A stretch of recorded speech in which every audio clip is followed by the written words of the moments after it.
నమస్తే. VTV prime weekend ప్రత్యేక కార్యక్రమానికి స్వాగతం. ఈరోజు మనం చరిత్రలో ఫ్రెంచ్ రెవల్యూషన్ గుర్తుంది కదా. ఇప్పుడు ఫ్రెంచ్ రెవల్యూషన్ ఏంటనో అనుకోవద్దు. గతం నాస్తి కాదు నేస్తం. గతం వర్తమానానికి ఒక రోల్ మోడల్ అని ఒకసారి మనం గుర్తు చేసుకుందాం. అందుకోసమనే ఇప్పుడు చెప్పాల్సి వస్తుంది. దాని సిగ్నిఫికెన్స్ ఏంటి అనేది కాస్త మీరు ఓపిక పడితే మీకే తెలుస్తుంది. విలాసవంతమైన నిర్మాణాలు రాజ్య గౌరవాన్ని చూపించవచ్చు, వాళ్ళ యొక్క గొప్పతనాన్ని చాటవచ్చు. కానీ ప్రజల అవసరాలను అదే సమయంలో నిర్లక్ష్యం చేస్తే అది విప్లవానికి దారితీస్తుందని చెప్పేదే ఫ్రెంచి విప్లవం. రాజ్యాధినేతల గొప్పతనం, వాళ్ళ యొక్క పటాటోపం, వాళ్ళ యొక్క ఔన్నత్యం, వీటన్నిటినీ ఎక్కడికక్కడ ఫోకస్ చేసుకోవటం కోసం అందులో ఇప్పుడున్నటువంటి ఈ మీడియోకర్ సమాజంలో ఈ తరహా దర్పం ఎక్కువైపోయింది. కానీ పాలకులకి ఇది గనక ఎక్కువైతే చాలా ప్రమాదం. ప్రజల శ్రేయస్సే లక్ష్యంగా పరిపాలన సాగాలి తప్ప ఈ నిర్మాణాలు, కోటలు ఇవి కాదు.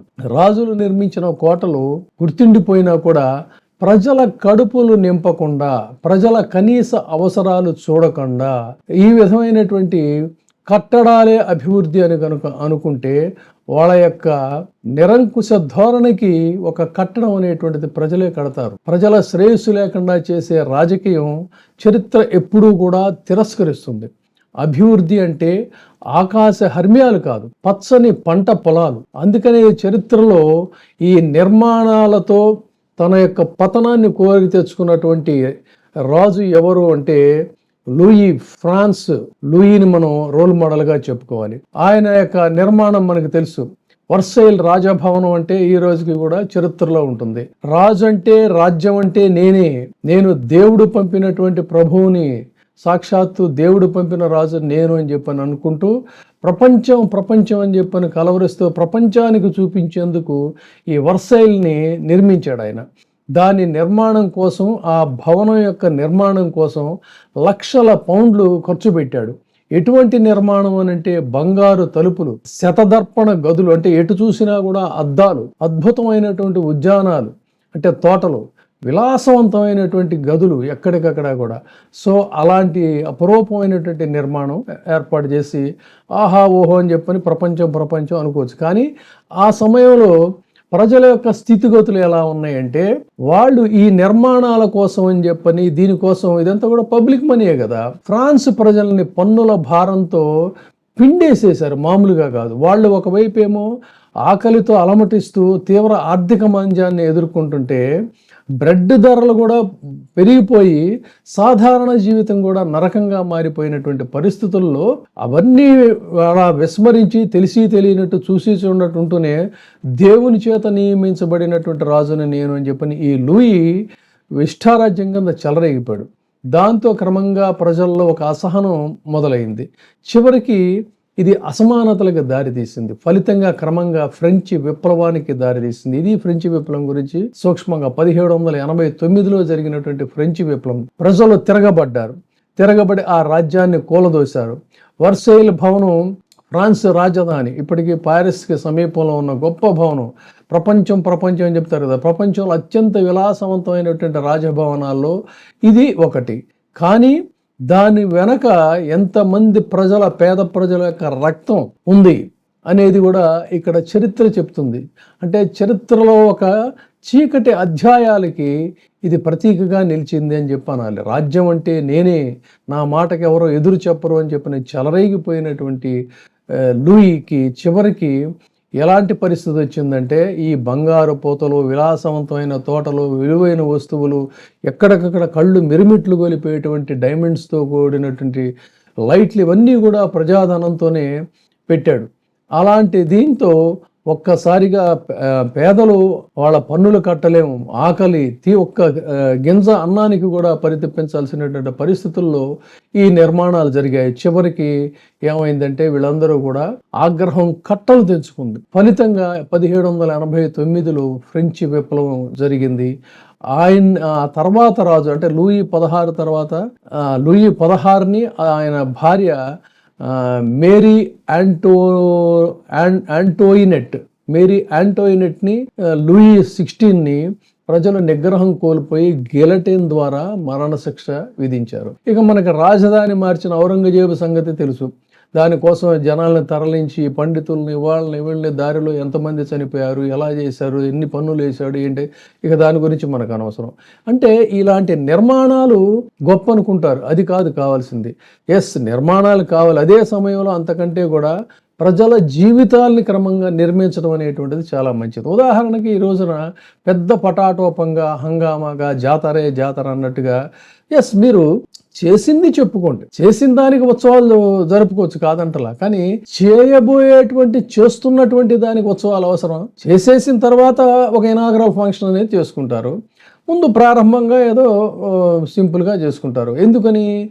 ఆర్థికంగా చితికిపోయిన రాష్ట్రం ఆంధ్రప్రదేశ్, చివికిపోయినటువంటి రాష్ట్రం ఆంధ్రప్రదేశ్, అప్పుల ఊబిలో కూరుకుపోయినటువంటి రాష్ట్రం. ఏం చెప్తున్నారంటే ఆ సభలో చంద్రబాబు నాయుడు గారు మాట్లాడినటువంటి మాట ఏంటి? ఆర్థికంగా చితికిపోయిన దాన్ని ఆయన ఆదుకున్నారా? ఏం ఆదుకున్నారు? ఈ రోజు లేటెస్ట్ చూడండి, ఎక్కడికక్కడ మొత్తం పన్నుల వసూళ్ళు అనేటువంటివి లేవు కదా. మీకు ఎంతసేపు ఆ కోస్తా జిల్లాలను చూసుకొని ఆహా ఓహో అనుకుంటే కాదు కదా. ఆంధ్రప్రదేశ్ అనేటువంటిది కేవలం కోస్తా ఆంధ్ర ప్రాంతాలు కాదు, అనేక ప్రాంతాల కలయికే ఆంధ్రప్రదేశ్. మరి వీటి పరిస్థితి ఎలా ఉంది అనేది ఒకసారి కనుక చూసుకుంటే, ఉత్తర కోస్తాంధ్ర తీసుకుంటే, ఉత్తర కోస్తాంధ్రలో శ్రీకాకుళం, విజయనగరం, విశాఖపట్నం అంటే దాని అర్థం విశాఖపట్నం సిటీ కాదు, అక్కడ ఉన్నటువంటి రూరల్ ఏరియాస్, వీటన్నిటిని కూడా పరిశీలిస్తే పేదరికం ఆంధ్రప్రదేశ్లో అత్యధికంగా ఉన్న జిల్లాలు ఏవి అంటే ఈ 3 జిల్లాలు ముందు మనకు కనిపిస్తాయి. ఉత్తరాంధ్రలో అంత పేదరికం ఉంది, మైనస్ విశాఖపట్నం సిటీ. సరే, విశాఖపట్నం సిటీ ఏమైనా ఫ్లరిషింగ్గా ఉందంటే అనేక సుదీర్ఘ పోరాటాలతో సాధించుకున్నటువంటి విశాఖ ఉక్కుని ప్రైవేటైజ్ చేస్తే వేలాది కుటుంబాలు అనేక రోజులుగా వాళ్ళు వీధుల మీదకి వచ్చి గొడవ చేస్తూ ఉంటే వాళ్ళ గోడు పట్టించుకునే నాథుడు లేడు. మరి ప్రధాన వస్తున్న సందర్భంగా ఆయన కానీ ఆయన దగ్గర కానీ వీళ్ళు ఎవరైనా ప్రస్తావించారు ఆ విషయం అంటే అది లేదు. రాయలసీమ విషయానికి వద్దాం. ఎన్ని దశాబ్దాలుగా రాయలసీమ కరువు ప్రాంతం. కర్నూలు, అనంతపురం, కడప, చిత్తూరు ఈ జిల్లాల్లో వర్షాభావం లేక, నీటి కొరత కారణంగా, వ్యవసాయ ఆధారిత జీవనానికి సరైన పరిస్థితులు లేక, అకాల వర్షాలతో పండినటువంటి పంటలను కూడా కొనేటువంటి దిక్కు లేక రీసెంట్గా కూడా వలస వెళ్ళిపోతున్నారు బెంగళూరుకి. ఇలాంటి పరిస్థితుల్లో అక్కడ జిల్లాలు ఉన్నాయి. మరి ఆ జిల్లాల అభివృద్ధి కోసం ఏమైనా ప్రయత్నించారా? ప్రధాని దగ్గర ఏమైనా ప్రస్తావించారా అంటే అబ్బాయి లేదు. ఎంతసేపు మీకు కృష్ణా, గుంటూరు ఇదే. మరి అలాగే మరి నెల్లూరు, ప్రకాశం ఈ జిల్లాల్లో కూడా సమస్యలు ఉన్నాయి. పశ్చిమ గోదావరి, తూర్పు గోదావరి జిల్లాల్లో వ్యవసాయం, మత్స్యకార అభివృద్ధి ఏదో ఉందనుకోండి, కానీ అక్కడ కూడా కొన్ని సమస్యలు ఉన్నాయి, వాటిని ప్రస్తావించాలి. ఇవన్నీ అలా ఉంచినట్లయితే మీరు ఒకరినొకరు ఒకప్పుడు పరస్పరం తిట్టుకున్నారు, ఇప్పుడు ఒకరినొకరు విపరీతంగా ఆకాశానికి ఎత్తేస్తూ పొగుడుకున్నారు. బాగుంది, కాదంటలేదు, రాజకీయాల్లో ఎవరి అవసరాలు వారికి ఉంటాయి.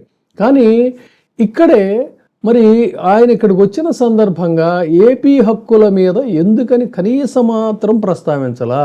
కేవలం భవనాలు కట్టుకుంటే, నగరాన్ని రాజధాని నిర్మించుకుంటే అభివృద్ధి చెందుతుందా? సుదీర్ఘకాలంగా పెండింగ్లో ఉన్నటువంటి ఏపీ హక్కుల గురించి సీఎం కానీ, డిప్యూటీ సీఎం కానీ కనీస మాత్రం ఎందుకు పొగడలేదు? ప్రధాని బ్లెస్సింగ్స్ కావాలి అని చెప్పని ఆయన అంటున్నాడు. గతంలో ఆయన్ని తిట్టాడు కాబట్టి ఆయన్ని మర్చిపోయి మమ్మల్ని బ్లెస్ చేయండి అని అడగటంలో తప్పేం లేదు. మరి విభజన సమస్యలు ఏమవుతాయి?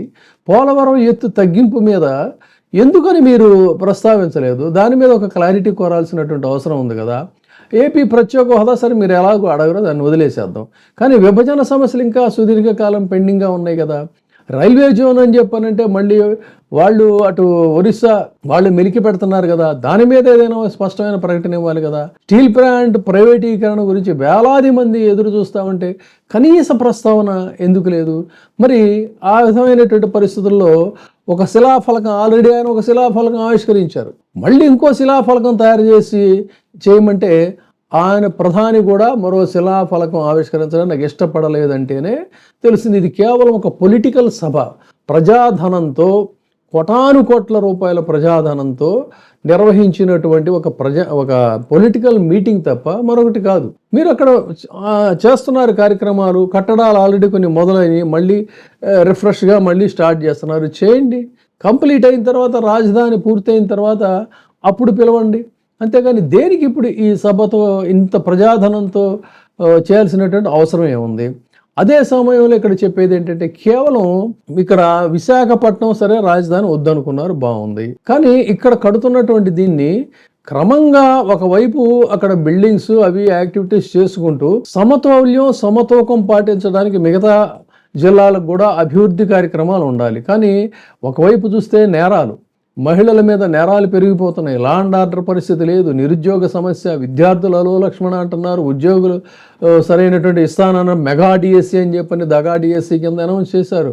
ఇలా చెప్పుకుంటూ పోతే అనేక సమస్యలను ఇచ్చిన ప్రామిసెస్ అన్నీ కూడా తొంగలోకి తొక్కారు. చేసి ప్రపంచ రాజధాని అని చెప్పని కట్టడాలు కట్టుకుంటూ మొత్తం ఆంధ్రప్రదేశ్ ఆదాయం అంతా కూడా సింహభాగం, ఈ సింహభాగం అంతా కూడా సరిగ్గా ఈ లూయి స్టోరీ ఎందుకు చెప్పాల్సి వచ్చిందంటే వచ్చేటువంటి ఆదాయంలో సగభాగం పైగా ఈ కట్టడాల కోసం ఖర్చు పెట్టినటువంటి లూయి కూడా ఇదే పని చేశాడు. ఇప్పుడు జరుగుతుంది కూడా అదే రకమైనటువంటిది. కాబట్టి చరిత్ర ఎప్పుడు కూడా ఇది మీరు గొప్పగా చెప్పుకోవచ్చు, కానీ ప్రజాధనాన్ని ఈ విధంగా వృధా చేసి ప్రజల జీవితాలతో చెలగాటాలుడుతూ ఒక వర్గం ప్రజల్ని ఒక కంటితో చూస్తూ మిగతా వాళ్ళని కనుక నిర్లక్ష్యం చేస్తే ఖచ్చితంగా తిరుగుబాటు వస్తుంది. ఇప్పుడు జరుగుతుంది కూడా అదే. కాబట్టి చరిత్ర ఎప్పుడు కూడా అది పునరావృతం కానివ్వకూడదు. ఇలాంటి మరకలు ఉన్నటువంటి చరిత్ర, అద్భుతమైనటువంటి చరిత్రకే మీరు ఎప్పుడు కూడా రెడ్ కార్పెట్ వేయాలి. కానీ ఈరోజు దురదృష్టం ఏంటంటే ఇంత మేము హంగామాగా జరుపుకుంటూ ఉంటే